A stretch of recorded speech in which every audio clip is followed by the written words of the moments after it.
Beliau satu-satunya wanita yang mendapatkan salam langsung daripada Allah Subhanahu wa taala. Kenapa demikian? Beliau wanita yang sangat istimewa. Tidak pernah terjadi di dunia seorang wanita yang setia kepada suaminya seperti Sayyidah Khadijah kepada Nabi Muhammad SAW.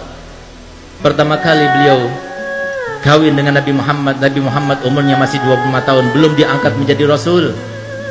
Maka apa yang diucapkan oleh Sayyidah Khadijah kepada Nabi Muhammad? Wahai Muhammad, engkau kini sudah menjadi suamiku. Maka mulai saat ini, rumahku ini rumahmu, hartaku hartamu, dan aku adalah budak perempuanmu.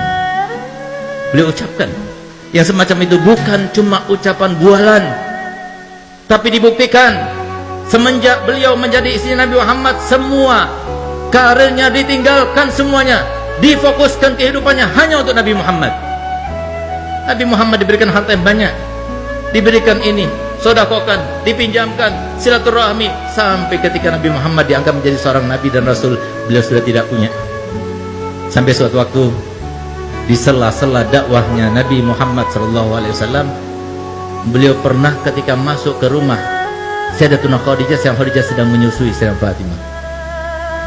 Begitu dia melihat, tertegun matanya. Karena apa? Ternyata air susu yang diminum oleh Sayyidah Fatimah berwarna putih bercampurkan merah. Kenapa? Karena beliau sekeluarga Nabi Muhammad dengan Sayyidah Khadijah dan Sayyidah Fatimah tidak makan 3 hari 3 malam, sehingga tidak keluar lagi air susu yang berwarna putih. Di saat itulah Nabi Muhammad SAW meneteskan air mata, tertegun. Tapi setelah itu, seperti kebiasaannya, setelah selesai Sayyidah Fatimah diletakkan tidur, maka Nabi SAW seperti biasanya tidur di atas pangkuan Sayyidatuna Khadijah. Ketika dia tidur terlelap, tiba-tiba Sayyidah Khadijah meneteskan air mata yang menyebabkan Nabi Muhammad bangun karenanya. Ketika dia bangun, dia melihat Sayyidah Khadijah dalam keadaan menangis. Maka dia tanya, "Wahai Khadijah, engkau menyesal karena telah mengawini aku?" Apa jawabannya? "Tidak, wahai kekasih.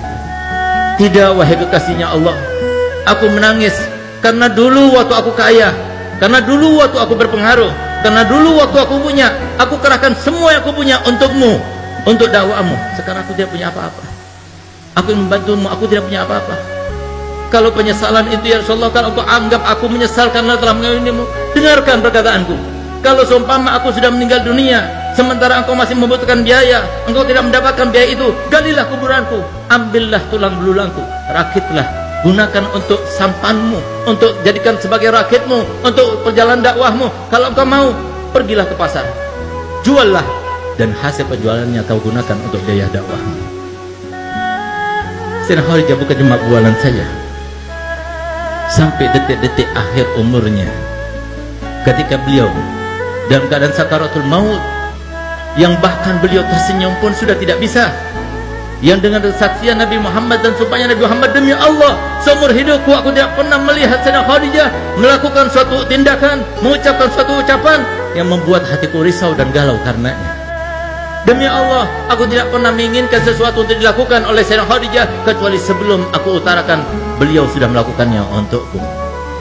Beliaulah ketika beliau dalam keadaan menanggung rasa sakit yang luar biasa ketika sakaratul maut, maka beliau meneteskan air mata di depan Sayyidatuna Fatimah dan Sayyidatuna Ummu Kulsum yang hanya berduaan yang menjaganya Sayyidah Khadijah. Di saat itulah ketika melihat tetesan air mata, maka Sayyidah Fatimah berkata kepada ibundanya, "Ibu, engkau merasakan sakit karena sakitmu?" "Tidak, tapi aku menangis karena memikirkan ayahmu.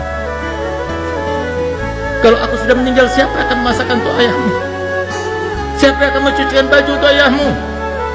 Siapa akan menyenangkan hati ayahmu? Siapa akan menghilangkan gundah ayahmu?" Maka Sayyidah Fatimah berkata, "Ibu, semua yang kau lakukan, aku akan melakukannya untuk ayahku."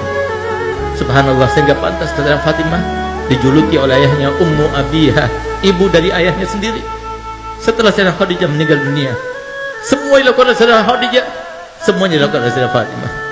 Subhanallah, di saat-saat beliau sedang berkeluh kesah semacam itu, tiba-tiba terdengar suara ketukan yang sangat halus, tidak keras, tidak mengagetkan mereka.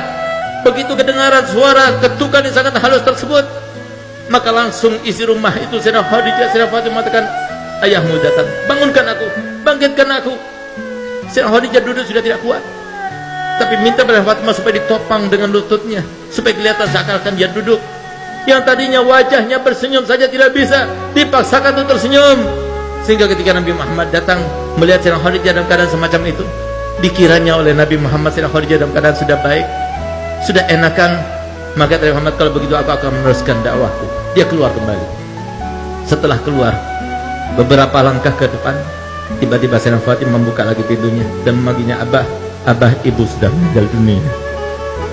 Sampai detik-detik akhirnya tidak mau melihat Nabi SAW dalam keadaan risau. Inilah akhlak ahlul bait.